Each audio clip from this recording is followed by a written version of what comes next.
श्रीगुरुभ्यो नमः।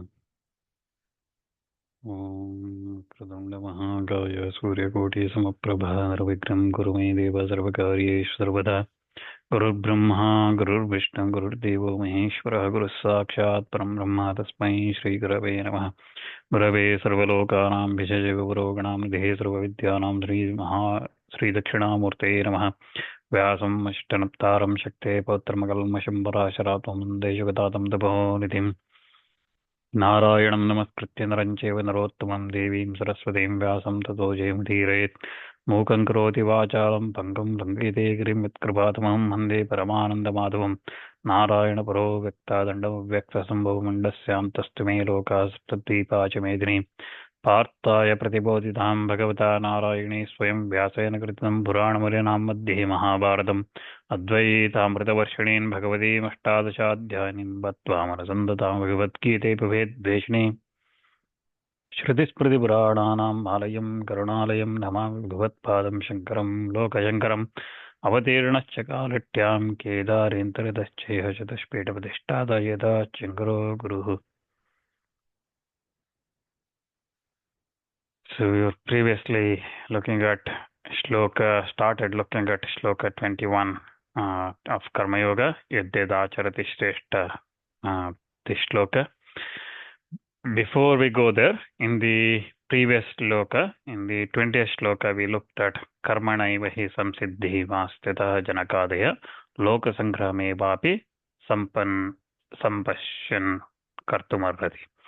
So in that shloka, as part of the explanation to that shloka, we looked at a couple of things, and there are some questions that have come based on what's said in the previously. The questions and the answers to those questions are something normally we don't hear the answers to those questions, because the answers probably will upset a lot of those who follow Sanatana Dharma. So the answers probably will upset, and it probably will not align with modern day liberal views and things like that. So it probably will not many, even maybe in private, the gurus and others knowledge, those who know Shastras probably explain, but not in public. But as the question has come through, I'm going to make an attempt in answering those. The first question is, when we are looking at about sanyasa ashrama, it's about this question is about sanyasa ashrama as part of the commentary of the previous shloka, 20th shloka, Karmana Samsiddhi Mastita Janakadaya. We saw that only Brahmanas are eligible for sannyasa. The question that's coming here is, today we see sannyasis from all the classes, not just limited to Brahmanas. Why and how it is possible? What is the explanation for this? So again, we said Brahmanas are only eligible. Only Brahmanas are eligible for the sannyasa. But the question is, today we see everybody taking sannyasa or renouncing their karmas and then becoming sannyasi, right? So the answer to this question, again, we looked at very detailed last time itself. As per the Shastras, only Brahmanas are eligible for sannyasa ashrama, nobody else. Chatvara ashrama Brahmanasya, Trayo Rajanyasya, Dau Vaishyasya. So other three varnas, Kshatriya, Vaishyas, those two varnas, Kshatriya, Vaishyas, they should continue performing their karmas. There is no alternative. Okay, there is no sannyasa ashrama for that, for those two varnas. So that's very clear in the Shastras. Now, to address, we see different things today in today's society and things like that. All we can conclude here is, whatever we see is against the Shastras. It is not aligning with the Shastras. The Babas, whether it is Sai or some other Anyayi, whoever it is, or the other gurus or swamis or anything that wearing all those dresses or rudraksha-malas or whatever, long hairs and all these various things we see, right? TV shows and followings and various other things, cults we see, all those who are coming from various different varnas, they are all and many we see today is what's called as a diksha. We give them the diksha and they become a swami. Okay, so all these things, those things are all are irreligious. They are not in line with the Shastras. They are against the Shastras. So that's very clear. That's the first part. Again, one might say that these people who have become swamis or gurus or others have genuinely no desire for anything. Okay, so we see some of the swamis we call or gurus saying that one day I woke up, I decided to renounce everything and blah blah blah. Okay, so I had no passion, I completely dispassion about all these things. This as well we looked at in the previous shloka. In the 20th shloka, we looked at, as part of the commentary, we looked at where the commentators clearly explained this, making Arjuna as an example. Right? So making Arjuna as an example. Entire Bhagavad Gita, we looked at very beginning of this Bhagavad Gita sessions, that Bhagavan Krishna himself making Arjuna as an example. That's what Shankaracharya says, right? Making Arjuna as an example, giving the message to the world. So a commentator in the previous shloka as well, making Arjuna as an example, gave that explanation, saying that if Arjuna is just having dispassion, virakta, if he becomes the virakta, that the dispassion, having that dispassion developed him, that does not give him the rights to become a sannyasi. It does not give him the right to give up on his karmas, whatever he need to perform, duties he need to perform. That's why the motives of the people taking up sannyasa today, that could be various things. I'm not going to speculate, but also I'm going to say that there are real sannyasis who have come through as per the Shastras. Again, as per the Shastras is very important. Others, they are there for various other reasons. I'm not going to speculate why they are there because there are too many of them. So who becomes a sannyasi is not within our control, but to whom we see as a sannyasi, who has generally taken up and who is eligible and things like that, that's within our control. Who is actually a guru, who has studied the Vedas, who is understood the Vedas, who can guide us through that, who has taken up that sannyasa ashrama after going through as per the Shastras, right? So those things, whom we see as a sannyasi, is within our control. Just because somebody wears that kind of color of clothes or has a long beard and hair doesn't make them, okay? Or having all over the body rudraksha malas doesn't make one sannyasi. It is, one has to be as per the Shastras. That's the answer to this question. Again, we see today, doesn't mean that's the rule. That's the Shastras. That's as per the Shastras. Then the second question around ashramas for the four varnas. Again, the statement made was chatvara ashrama brahmanasya priyo rajanyasya dyo vaishyasya. So that mentions that four ashramas, brahmacharya, grahastha, vanaprastha, sannyasa for brahmanas, the 3 for kshatriyas, the first 3, and then 2 for vaishyas. And there was no mention for the shudras. So the question is, do shudras need to follow any ashrama dharma, duties as per their ashrama? If it is, which ashrama is applicable to shudras? So the answer to this is yes, the ashrama dharma for shudras also applies, and the ashrama that applies to shudras is grahastha ashrama. For example, Gautama Smriti says that live with his wife only. So shudras live with his wife only. That means the shudra is meant that he shall live with his wife only and never with another order. That means never becomes a brahmacharya, vanaprastha or sannyasa. He is only eligible for the grahastha ashrama.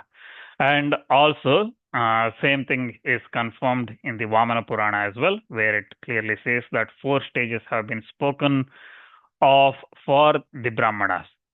3 only for, that is, the grahastha, brahmacharya and vanaprastha.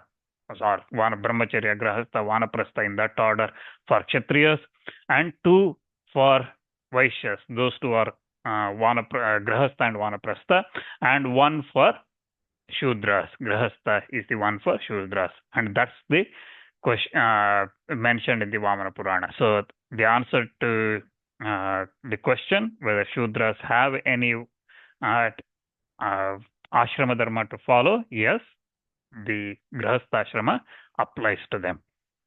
It's the only one ashrama for the shudras. So brahmanas 4, kshatriya 3, vaishya 2, and shudras have 1 ashrama, and that ashrama is grahastha ashrama. So that's the second question.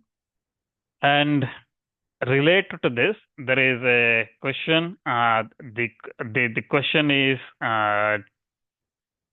the one that's going to upset most people. Okay, the first 2 probably be okay. Okay, sanyasa and the other ashrama dharma is mentioned, probably be okay. But this third question is probably the one that's going to most upset everybody. The question is why there is discrimination in our dharma when all are humans and equals in God's eyes. Why is that? Why there is little or no restrictions for the brahmanas, but there is no so much other for the other varnas, especially shudras and things. They can't do this, they can't do that, those kind of things. When we are all part of the same Paramatma, why these different rules, restrictions and things like that? And also related to this, there is a sub question asking, is this varnas, brahmana, kshatriya, vaishya, shudra, is it by birth or is it by profession? By one what does? So again, as much as one may not like the answer to this question, it is important that we know the answer, because our dharma depends on varnashramas, the duties we perform, and duties depend on the varnashrama, who you are as a varna and which ashrama, what stage of life you are in. Okay, so if you are children, you have different rules and duties. If you are a married person, you have a different rule. If you are old age, if you are a sannyasi, you have different rules. So what duties you need to perform, right? So it changes, and who you are, where you are born, and what varna you belong, brahmana, kshatriya, vaishya, shudra. So our dharma, the karmas, this entire karma yoga we are looking is saying that perform your karma, perform your duty. So first thing is, what is duty, right? What karma I need to perform? Is it that I go and everybody goes and does Gayatri Mantra Japa? Is that what is the dharma for everybody? No, it is not, because we are all different. Okay, and so that different is what said in the Śāstra, saying that each one has a different duty to perform. So to answer this question, why there is difference in our dharma, or are we all same? To answer that first part, are we all equal? The straight answer is, there is 2 answers to this. Okay, one is yes, are we all equal? Yes. Or the second answer is no, we are not all equal. So if you look at yes, why we are all equal? Yes.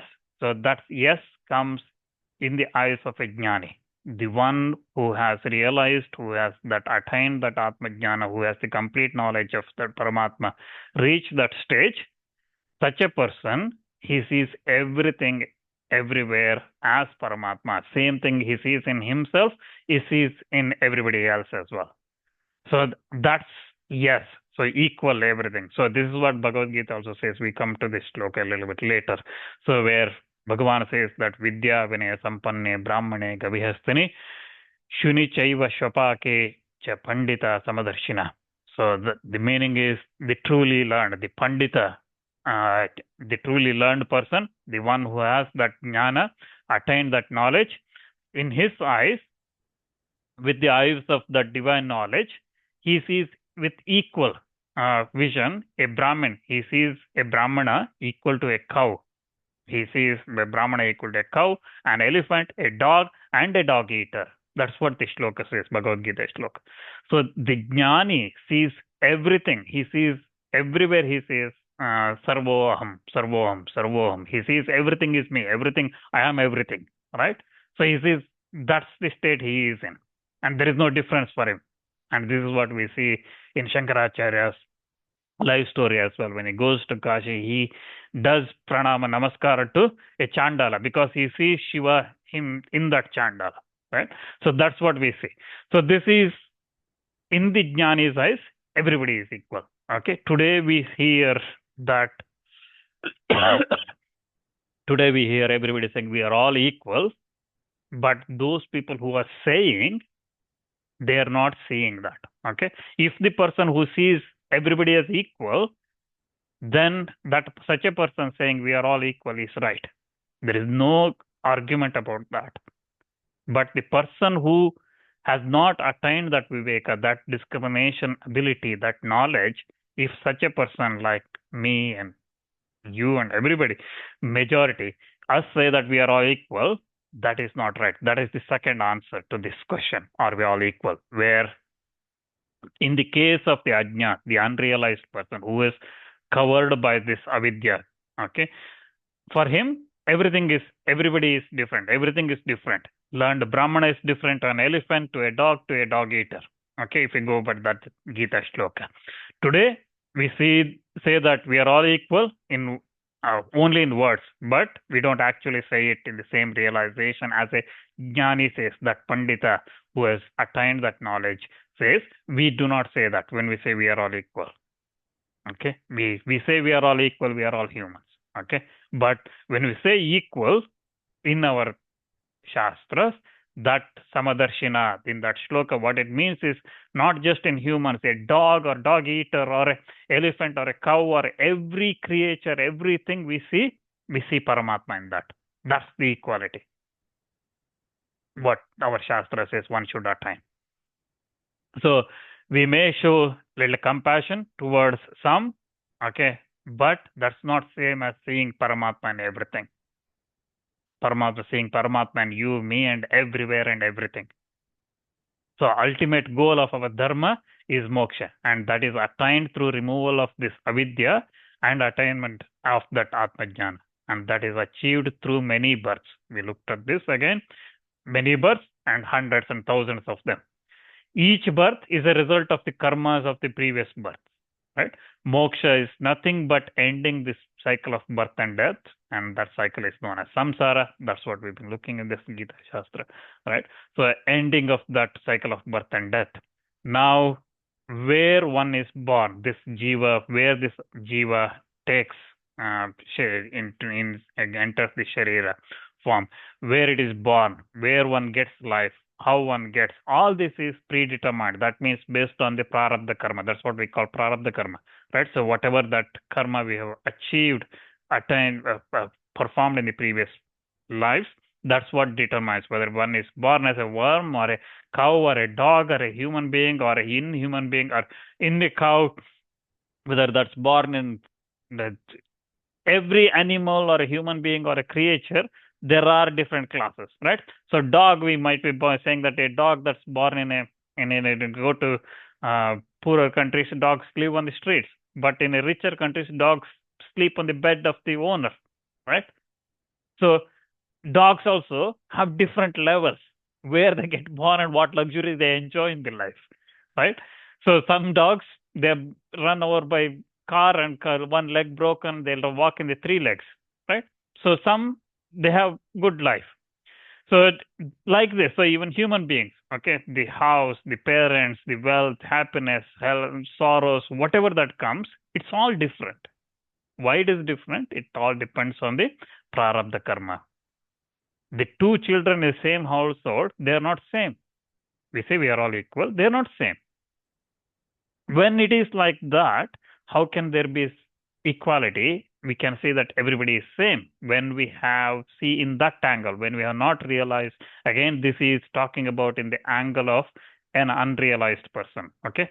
So this part of the answer is from an angle of view of an unrealized person, the one who has not attained that atmajnana, okay? So not a realized person.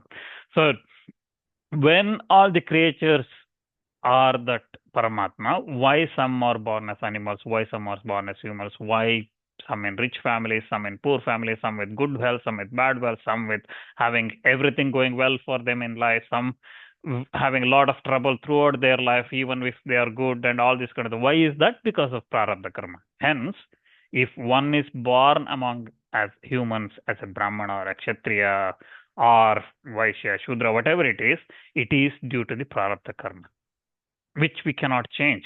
And what we can change is what we do in this life and how we attain a better outcome next time when we go through the same process of birth and cycle. And at some point, hopefully, that realization will come in our things, because we looked at again saying that whatever the good karmas we perform is neha abhikrama nashosti, right? So we looked at this karmas, good karmas we performed will never get destroyed. So it accumulates continuously. So at some point, we will have that opportunity to reach that, find that guru who can take us to that stage, to that realization stage.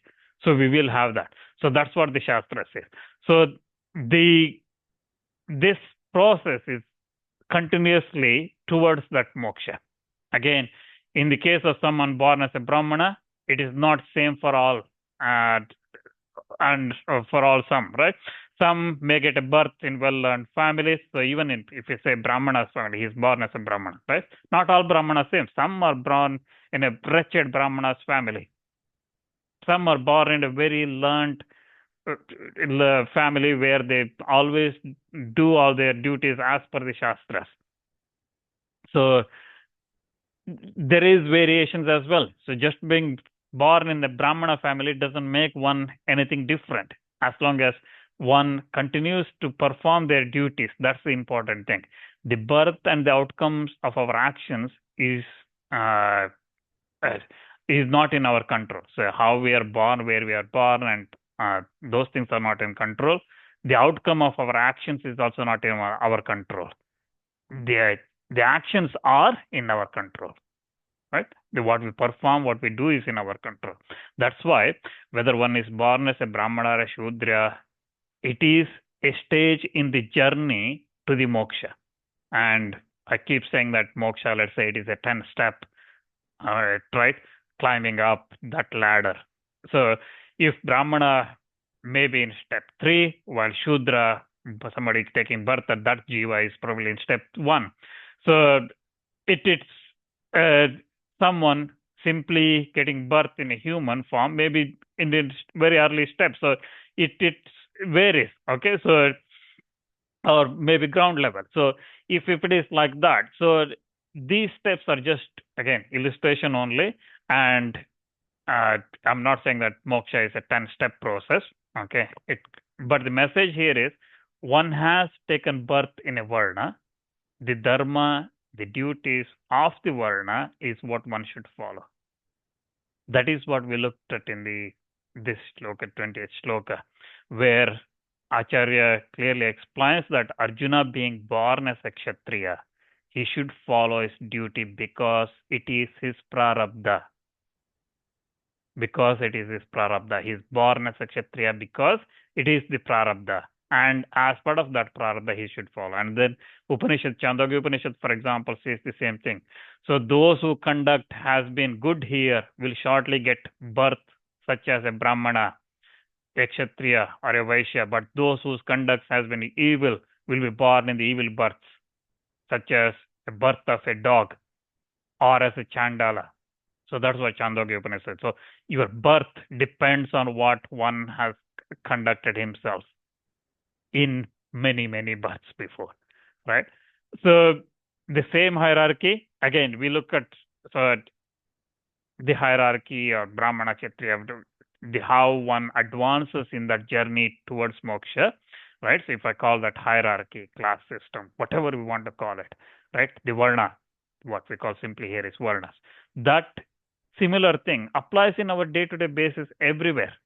We go to a business, an office, right? There is a CEO, there is a director, supervisor, team lead, worker, cleaner, and many, many, many levels. So tomorrow, a cleaner can't go and say, I am the CEO today, because we are all humans, we are all equal. You can't say that, because to run that business successfully, we have to have the structure and levels and things like that. Okay, a team member may become at some point become a team leader and become a supervisor or whatever, and then director, and at some point become a CEO. If CEO is considered as the state of ultimate goal of human life, okay, comparing to that as moksha, right? At some point, we may be somewhere in the cleaner level today, washing the desk. Tomorrow, we may become a team member and then become a team lead and things like that. So, when we follow simple rules, structures like that in our day to day process, in everything we do, even at a home, right? If you take, there are 5 members, 5 members have different duties assigned to them. Suddenly, a 14-year-old boy can't say that I become the dad today. You are all my children. You can't say that. You're not going to say that. So when this such of structure and levels and everything and assigned rules and duties are clearly defined, everything we do in the life, why we are challenging, why we are arguing over something that is said in our Shastras by the rishis and in the Vedas, it is clearly said to for this, to attainment of that supreme goal in our life, for in our life, why we have taken birth, to understand that, why we are not following that, why we are challenging, right? We spend so much time arguing without looking at the bigger picture why we are. Hence, the message is varnas, whether Brahmana, Kshatriya, Vaishya, Shudra, they are not discriminating anybody. It is just the separation of the duties based on the word, birth, gender, age, and things like that. The duties, that's where they are attained. It is here to take us towards that, in that journey towards moksha. And again, being Brahmana on paper, people say that it is sounds great, but there are many things that make up a Brahmana. Not all Brahmanas are same, and learning, conduct, and everything that determines one. Being Brahmana, again, you say that there is one Brahmana who's learned one Veda, and there is Dvivedis, Trivedis, Chaturvedis, or even the one who's realized, understood the Brahman. That's even superior, right? So there are different levels. Similarly, Brahmana not performing his duties falls faster in the next life. Okay, Brahmana not performing his duties, it says that he's going to get a worst life, worm in a excreta. Okay, he is going to be like that, get such a life, and it's there is, the higher one climbs, the greater the fall, right? So the same thing. So the one has to continuously follow that dharma. Just by taking birth as a Brahmana, one does not attain Brahmajnana unless one puts that effort and goes towards continuously make that effort. And similarly, Shudra performing a Gayatri Japa, one does not become a Brahmana. Shudra does not become. Again, now the second part of this question, so I think I covered enough to say that why, whether the Varnas is, the Varnashrama, whether it is equal or not. I said this is again equal in the eyes of the Jnani and in the eyes of the Ajnani, the one who has this avidya, in this, who are in this karma yoga, for India, in their eyes, this hierarchy has to apply. Then only one can attain that knowledge, purification of the mind, right? Otherwise, we say we are all equal and everybody does try to do Gayatri or whatever it is, then it's against the Shastras. It is not going to result in that purification of the mind, which we looked at. Now, the second half of this question related to discrimination or the class system. Second half of question is it birth determines the varnas or the profession? Okay.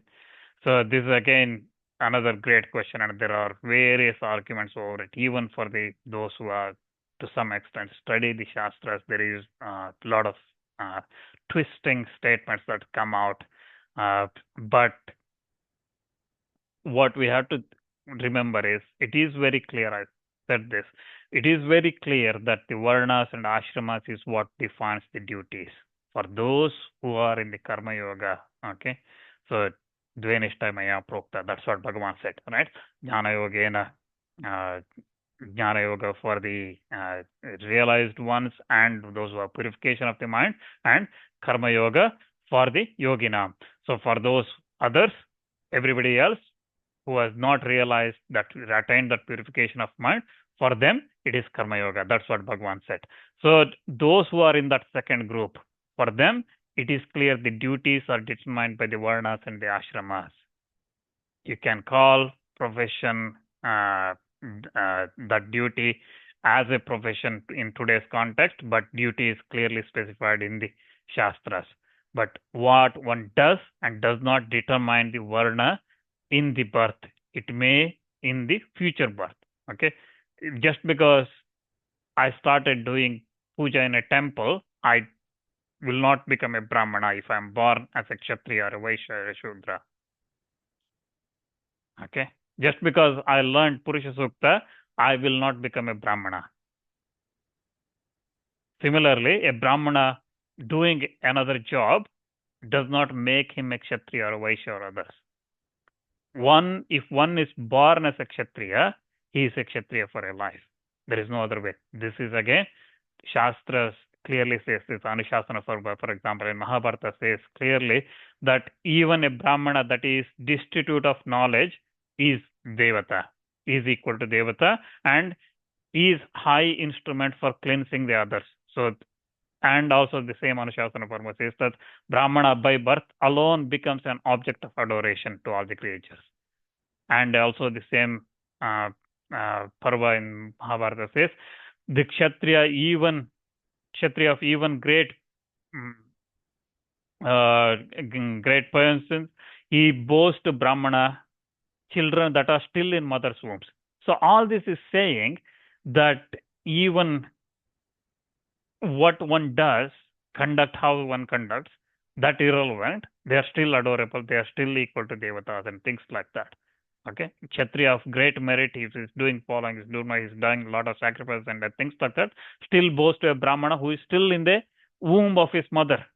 Okay, he's not gone through even Upanayana Samskara and learned God through his Gayatri Upadesha. Right? Such a person is worshipable by a kshatriya. That's what the Mahabharata here says. And also we see all this saying, irrespective of the conduct, qualities, duties performed by one is concerned as a brahmana purely because of his birth. And also we see in the Smritis, for example, Manusmriti clearly says that in the 8th year after conception, one should perform it. Upanayana for brahmana, 8th, 11th for kshatriya, and 12th for vaishya, and so on. So here again, if you are saying that birth is not relevant to become a brahmana, how are we saying that 8th year one should perform Upanayana for a brahmana, 12th, 11th for kshatriya? Okay, at that age, 8th year, his conduct, his profession, you cannot determine whether he's a kshatriya or a brahmana or a shudra or whatever. You can only determine through his birth. That's what birth was with one. So that's why it is important. And again, now some will argue that scriptures say that both birth is important, birth is not important, but professional qualities are. They say that Śāstra, they also quote, some people quote, for example, shlokas like Janmana, Jayate, Shudra, and things like that.